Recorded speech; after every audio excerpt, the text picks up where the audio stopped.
আমি জীবনের ৩৪টি বছর এই প্রতিবন্ধী মানুষের সঙ্গে আছি।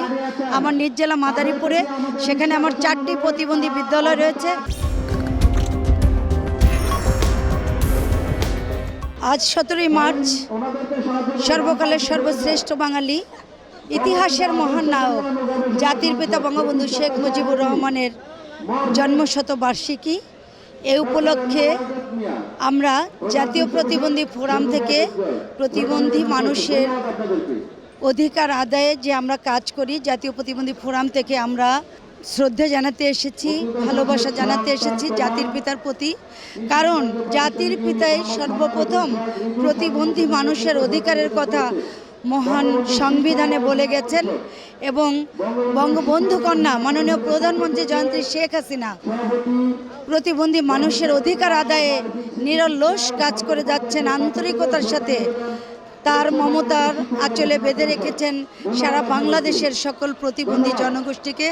এবং আপনারা জানেন বঙ্গবন্ধু দৌহিত্র সাইমা ওয়াজেদ হোসেন মাননীয় প্রধানমন্ত্রীর কন্যা, তিনি অটিজম এবং প্রতিবন্ধীদের নিয়ে কাজ করে বাংলাদেশ এবং পৃথিবীতে সুনাম অর্জন করেছে।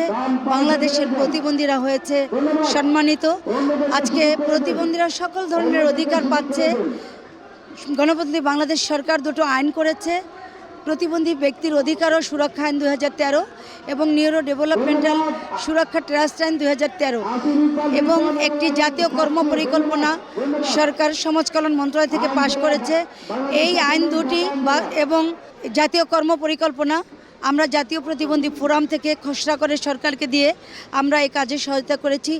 আমরা জাতীয় প্রতিবন্ধী ফোরাম সৃষ্টি লগ্ন থেকে সারা বাংলাদেশের প্রতিবন্ধী মানুষের অধিকার আদায়ের জন্য সরকারের একমাত্র জাতীয় নেটওয়ার্ক হিসেবে জাতীয় প্রতিবন্ধী ফোরামকে গণপ্রজাতন্ত্রী বাংলাদেশ সরকারের মাননীয় প্রধানমন্ত্রী জয়ন্তী শেখ হাসিনা শ্রেষ্ঠ প্রতিষ্ঠানের রাষ্ট্রীয় সনদ প্রদান করেছে। তো আমরা চাই সাধারণ মানুষের মতো এদেশের 10 থেকে 15 ভাগ মানুষ প্রতিবন্ধী, তারাও পিছিয়ে থাকবে না। তারাও আজকে এসেছে জাতির পিতার জন্মদিনে তার প্রতি বিনম্র শ্রদ্ধা জানাতে, ভালোবাসা জানাতে। মহান আল্লাহ রাব্বুল আলামিন জাতির পিতা এবং 75-এর 15ই আগস্ট বঙ্গমাতা বেগম ফজিলাতুন্নেসা মুজিব সহ যারা শাহাদাত বরণ করেছে এবং 30 লক্ষ শহীদ, 2 লক্ষ মা বোনের সম্ভ্রমে আমাদের স্বাধীনতা অর্জন হয়েছে। সকল শহীদদের প্রতি আমরা বিনম্র শ্রদ্ধা জানাই এবং তাদের আত্মার মাগফিরাত কামনা করি। আমি সকল বাংলাদেশের সকল অটিজম বৈশিষ্ট্য সম্পন্ন এবং প্রতিবন্ধী জনগোষ্ঠীর পক্ষ থেকে বঙ্গবন্ধুর প্রতি বিনম্র শ্রদ্ধা, আন্তরিক ভালোবাসা জ্ঞাপন করছি। আমি জীবনের 34টি বছর এই প্রতিবন্ধী মানুষের সঙ্গে আছি। আমার নিজ জেলা মাদারীপুরে, সেখানে আমার 4টি প্রতিবন্ধী বিদ্যালয় রয়েছে এবং সারা বাংলাদেশের প্রতিবন্ধী মানুষের অধিকার আদায় করাই জাতীয় প্রতিবন্ধী ফোরামের মূল লক্ষ্য এবং উদ্দেশ্য। জাতীয় প্রতিবন্ধী ফোরামের মূল লক্ষ্য এবং উদ্দেশ্য। সংবাদ, ফিচার ও অনুষ্ঠানের জন্য ভিজিট করুন সংবাদ প্রকাশের ওয়েবসাইট এবং যুক্ত থাকুন ফেসবুক পেজ ও ইউটিউব চ্যানেলের সঙ্গে।